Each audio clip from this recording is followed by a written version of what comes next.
Hello guys, स्वागत है आपका अपने YouTube channel I test study point में। आज हम इलेक्ट्रीशियन थ्योरी प्रथम वर्ष चैप्टर नंबर 3 विभिन्न फिटिंग औजार आज हम इसकी याद करने वाले हैं। ये हमारा चैप्टर नंबर 3 और लेक्चर नंबर 4 है। उससे पहले हम आपको लेक्चर नंबर 1, लेक्चर नंबर 2 और लेक्चर नंबर 3 प्रोवाइड करा चुके हैं, जिसमें हमने आपके लिए कर्तन औजार, फिटिंग औजार और रेती, छेनी, ये सब हम आपको समझा चुके हैं। ये हमारा लेक्चर नंबर 4 है। तो बढ़ते हैं अपने इस लेक्चर के प्रथम टॉपिक की ओर। ये हमारे इस लेक्चर का पहला टॉपिक है, जो कि है सरफेस गेज। सरफेस गेज का प्रयोग किसी जॉब की एक साइड के समांतर विभिन्न ऊंचाइयों पर समांतर लाइनें खींचने के लिए किया जाता है। सरफेस गेज का प्रयोग हम किस लिए करते हैं? किसी भी जॉब पर एक साइड के समांतर विभिन्न ऊंचाइयों पर समांतर लाइनें खींचने के लिए करते हैं। इसे स्क्राइबिंग ब्लॉक या मार्किंग ब्लॉक के नाम से भी जाना जाता है। इसमें कास्ट आयरन का एक ब्लॉक होता है, जिसमें एक रॉड स्टैंड का कार्य करने के लिए लगी होती है। इस पर एक स्क्राइबर होल्डर ऊपर नीचे आवश्यकता अनुसार समायोजित कर एक नट के द्वारा किसी भी ऊंचाई पर सेट किया जा सकता है। इसका स्क्राइबर एक सिरे पर सीधा व दूसरे सिरे पर 90 डिग्री में मुड़ा हुआ होता है। इसका प्रयोग सरफेस प्लेट पर खिसकाकर किया जाता है। ये दो प्रकार के होते हैं, फिक्स्ड सरफेस गेज और यूनिवर्सल सरफेस गेज। जैसा कि मैंने आपको बताया है, ये हमारा दो प्रकार के होते हैं। एक होता है फिक्स्ड सरफेस गेज, दूसरा होता है यूनिवर्सल सरफेस गेज। तो हम पहले बात करेंगे फिक्स्ड सरफेस गेज की। जो फिक्स सरफेस गेज होता है, इस गेज के आधार में स्थायी रूप से लंबवत एक पिलर लगा होता है, जिस पर स्क्राइबर को लगाने पर यह एक ब्लॉक ऊपर नीचे खिसक सकता है। स्क्राइबर को नग्न एवं क्लैंप नट की सहायता से लगाया जाता है। इसमें स्क्राइबर को किसी निश्चित ऊंचाई पर यथार्थता से सेट करने में कठिनाई आती है। इसे मार्किंग करने के अलावा लैथ मशीन पर जॉब को फॉर जॉब चक में सेंटर करने के लिए भी प्रयोग किया जाता है। वैसे इसे हम मुख्यतः प्रयोग करते हैं मार्किंग के लिए। ये देखिए, हमें चित्र दिया हुआ है फिक्स्ड सरफेस गेज का। ये नीचे आधार होता है, ये एक रॉड की तरह होती है। यहाँ पर नट होता है, जिसमें हम स्क्राइबर को फंसाते हैं, जिसके साथ स्क्राइबर को फंसाया जाता है। ये होता है नग्न, ये नग्न होता है, जिसमें ये नट लगा हुआ होता है। जो ये रॉड का होता है, इसको हम पिलर बोलते हैं। तो यही हमारा फिक्स्ड सरफेस गेज। अब हम बात करेंगे यूनिवर्सल सरफेस गेज की। तो फिक्स्ड सरफेस गेज की तुलना में यूनिवर्सल मार्किंग ब्लॉक अधिक परिष्कृत मार्किंग कर सकता है। इसकी मुख्य विशेषताएं निम्न है। मतलब अगर हम बात करें यूनिवर्सल सरफेस गेज की, तो ये फिक्स्ड सरफेस गेज की तुलना में ज़्यादा बढ़िया होता है। ये उससे ज़्यादा, मतलब उससे अधिक परिष्कृत मार्किंग करता है। अब इसकी कुछ विशेषताएं दी हुई हैं, जैसे कि बेलनाकार सतह के लिए उपयोगी होता है। यह स्पिंडल को किसी भी स्थिति में सेट करने में सक्षम है और परिष्कृत फाइन समायोजन शीघ्रता से किया जाता है। यानी कि ये कुल मिलाकर जो है, ये जो हमारे यूनिवर्सल सरफेस गेज है, ये फिक्स्ड सरफेस गेज से बहुत सही होता है। हम बात करेंगे यूनिवर्सल सरफेस गेज के भाग। पहले आता है हमारा आधार।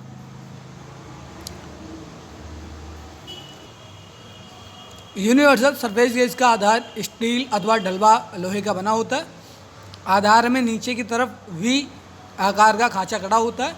इसका प्रयोग बेलनाकार वस्तु पर इसे बैठाकर मार्किंग करने के लिए किया जाता है। इसका जो आधार होता है वो किसका बना होता है? स्टील तथा डलवा लोहे का। अब बात करेंगे गाइड पिन की। आधार में दो गाइड पिनें लगी होती हैं, जिन्हें दबाकर आधार से बाहर निकाला जाता है। इन गाइड पिनों की सहायता से मार्किंग ब्लॉक सरफेस प्लेट की साइडों में गाइड हो सकता है। अब देखिए, इसमें ये हमें चित्र दिया हुआ है यूनिवर्सल सरफेस गेज, और उसके भाग यहाँ पर निम्न है।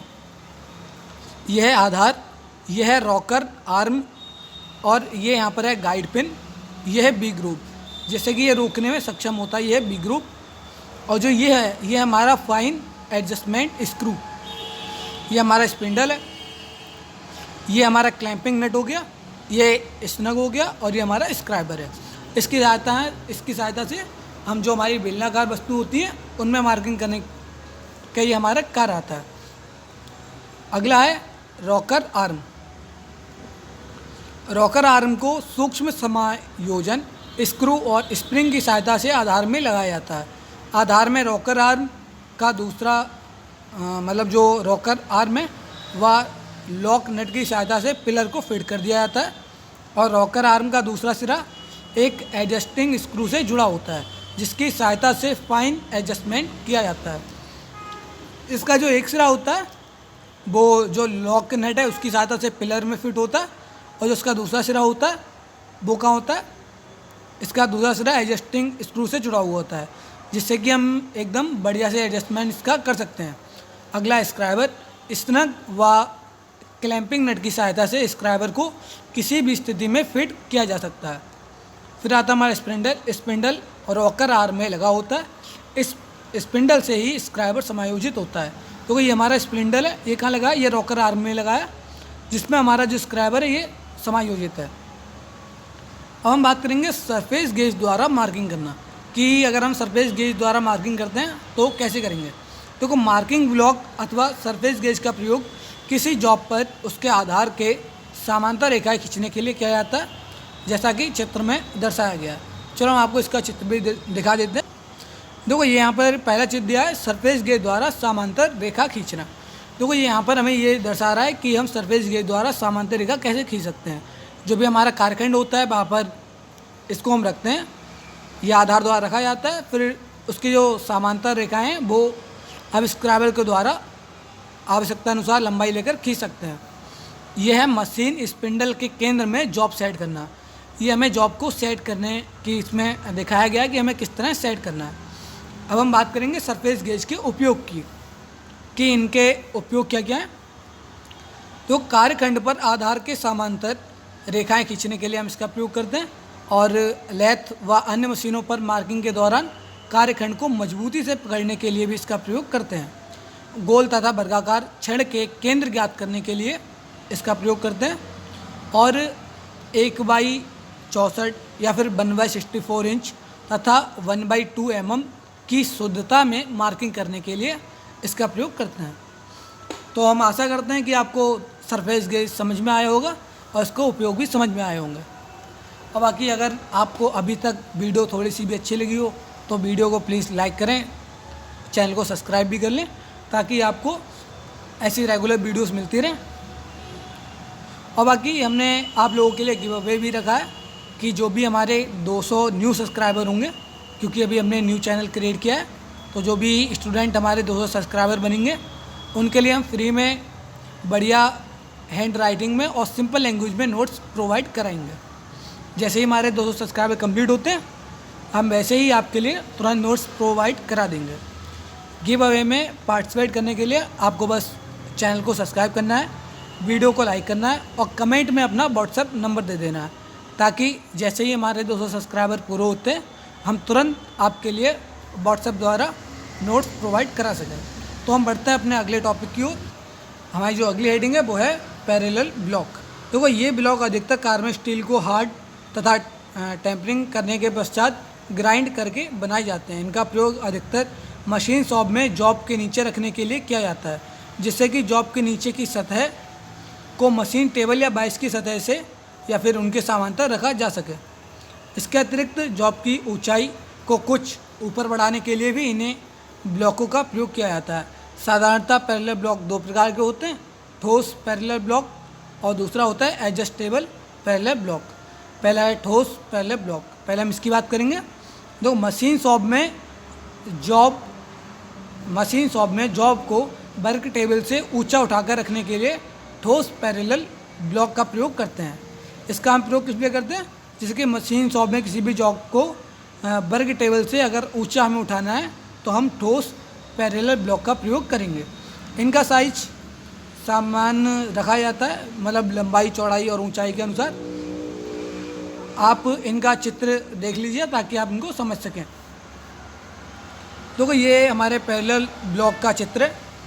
इसमें समान लंबाई चौड़ाई और ऊंचाई के पैरेलल ब्लॉक होते हैं। इनकी जो लंबाई, ऊंचाई और जो चौड़ाई होती है वो एकदम समान होती है। दूसरा है एडजस्टेबल पैरेलल ब्लॉक। इसमें एक ब्लॉक में 2 टैपरेट ब्लॉक होते हैं जो एक दूसरे की टैपर की गई सतहों पर स्लाइड करते हैं। इन ब्लॉकों की ऊंचाई को एडजस्ट किया जा सकता है। हम अपनी आवश्यकता अनुसार इनकी ऊंचाई को एडजस्ट कर सकते हैं, क्योंकि जो ये होते हैं ये स्लाइडेबल होते हैं, मतलब इन्हें हम आगे पीछे स्लाइड कर सकते हैं। ये हमारे एडजस्टेबल पैरेलल ब्लॉक का चित्र। अब हम बढ़ते हैं अपनी अगली आइटम पर, जो कि है पंच। अब देखिए पंच क्या होता है। किसी भी कार्यखंड की सतह पर की गई अस्थायी मार्किंग को स्थायी बनाने के लिए जिस टूल का प्रयोग करते हैं उसे हम पंच कहते हैं, तथा इस प्रक्रिया को पंचिंग कहते हैं। पंच के द्वारा कार्यखंड की सतह पर उन बिंदुओं को गहरा किया जाता है जहाँ पर डिवाइडर द्वारा चाप या वृत्त बनाना होता है या ड्रिल द्वारा ड्रिलिंग करनी होती है। देखो ऐसा है जैसे कि हमें कोई भी कार्यखंड हुआ, अगर हमें उसमें ड्रिल करना है तो उस पर एक स्थायी मार्किंग के लिए हम पंच का प्रयोग करेंगे, ताकि वहाँ पर एक बढ़िया सा पॉइंट बन जाए। जैसे कि हम जो अगर हमें ड्रिल वगैरह करनी है तो उसे करने में आसानी हो। देखो पंच मुख्यतः हाई कार्बन स्टील के बनाए जाते हैं। इनके 3 भाग होते हैं। जहाँ हैमर से चोट मारते हैं उसे हेड कहते हैं। पंच के जिस भाग से बिंदु बनते हैं उसे पॉइंट कहते हैं, और यह भाग नुकीला तथा हार्ड व टेम्पर किया गया होता है। बीच के भाग को बॉडी कहते हैं। यह भाग नर्लिंग किया हुआ बेलनाकार या षष्ठभुजाकार होता है। देखो पंच मुख्य प्रकार के होते हैं, जैसे कि ये डॉट पंच, सेंटर पंच, प्रिंग पंच, पिन पंच, बेल पंच, ऑटोमेटिक सेंटर पंच, सॉलिड पंच, हॉलो पंच, बेड पंच और लेटर और नंबर पंच। तो हम एक एक करके सारे पंचों के बारे में बात। हमारा जो पहला पॉइंट है वो है डॉट पंच। तो यह कास्ट स्टील का बना होता है और इसकी बॉडी षष्ठभुजाकार होती है तथा पॉइंट कोड जो होता है वो 60 डिग्री होता है। एंगल कम होने से बिंदु गहरा तथा कम व्यास का बनता है। इसका प्रयोग या फिर उपयोग त्रिज्या, चाप आदि खींचने के लिए किया जाता है। जो हमारा ये डॉट पंच होता है इसका हम प्रयोग किस लिए करते हैं, त्रिज्या या फिर चाप खींचने के लिए करते हैं। जो इसका ये एंगल कोड होता है ना, ये कितने डिग्री का होता है, 60 डिग्री का पॉइंट होता है, एंगल पॉइंट। अब बढ़ते हैं अगले टाइप की ओर, जो कि है सेंटर पंच।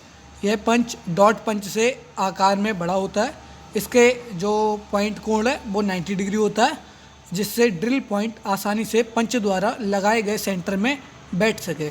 इस पंच की लंबाई 100 mm व व्यास 10 mm होता है। इस पंच का उपयोग सुराखों के केंद्रों को लोकेट करने के लिए किया जाता है।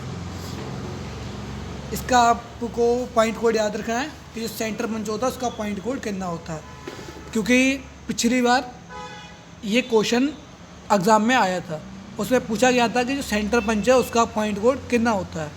तो आपको याद रखना है कि जो सेंटर पंच है उसका पॉइंट कोड 90 डिग्री होता है। यह हमें इसका चित्र दिया है सेंटर पंच मार्क आगे बढ़ने पर। जैसे कि हम सेंटर पंच द्वारा किसी भी मार्क पर कैसे पंच करते हैं, तो जो हमारा पंच होता है उसके लिए रखते हैं, फिर ऊपर से हैमर से प्रहार करते हैं, तब हो जाता है। अब बात करेंगे हम प्रिंग पंच की। देखो प्रिंग पंच कम लंबाई का पंच होता है। यह उच्च कार्बन स्टील से बना होता है। इसका पॉइंट एंगल कितना होता है, जो पॉइंट कोण है वो 30 डिग्री होता है। इसका कोण कम होने से डिवाइडर की नोक को बहुत यथार्थ स्थिति प्राप्त होती है, इसलिए इसका उपयोग सतह पर वक्र खींचने के लिए किया जाता है। इस पंच का प्रयोग हल्की धातु जैसे कि पीतल, तांबा, एल्यूमिनियम आदि पर मार्किंग के लिए किया जाता है। अगला जो हमारा है वो है पिन पंच। इस पंच की नोक नहीं होती है, अपितु उसके स्थान पर एक बेलनाकार पिन होती है, जिसकी लंबाई जॉब की आवश्यकता के मतलब जो इसकी लंबाई है वो जॉब की आवश्यकता को पूरा करती है। इस पंच का प्रयोग मार्किंग के लिए नहीं किया जाता, परंतु जॉब में फंसी हुई डॉवेल पिन या टैपर पिन को निकालने के लिए किया जाता है। ये पंच बाज़ार में 100 mm से 200 mm की लंबाई व 3 mm से 12 mm के व्यास में उपलब्ध होती है। देखो जो ये हमारा पिन पंच होता है, ये जो सामान्य हमारे पंच होते हैं उनमें आगे नोक होती है, लेकिन इसमें नोक नहीं होती है, इसमें बेलनाकार पिन होती है। इसका हम प्रयोग मार्किंग के लिए नहीं करते हैं, इसका प्रयोग करते हैं कि अगर कोई डॉबेल पिन या फिर टैपर पिन फंसी हुई होती है तो उसे निकालने के लिए हम पिन पंच का प्रयोग करते हैं।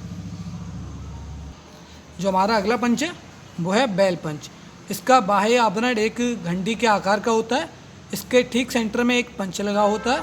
यह पंच स्प्रिंग के द्वारा ऊपर उठा रहता है। जब किसी बेलनाकार वस्तु का केंद्र ज्ञात करना होता है तो बेल पंच को ठीक उसके ऊपर लंबवत टिकाते हैं तथा स्प्रिंग पंच को नीचे मारने से केंद्र ज्ञात हो जाता है। बेलनाकार वस्तुओं के केंद्र को गहरा करने के लिए बेल पंच का प्रयोग किया जाता है। तो इसका जो आकार होता है वो ऊपर से एक घंटी के समान होता है। इसका हम प्रयोग करते हैं किसी भी बेलनाकार वस्तु का जो केंद्र होता है उसे ज्ञात करने के लिए। ये हमें बेलनाकार जो हमारी बेल पंच है उसका चित्र दिया हुआ है। ये देखिए, ये हमारा स्ट्राइक हेड होता है, ये नल्ड बॉडी होती है, ये स्प्रिंग होता है, ये हमारा वही पंच हो गया, ये हो गई बेल कैप। अब आप ये सोचते होंगे कि मैं किसी में चित्र दिखा रहा हूँ, किसी में नहीं दिखा रहा हूँ।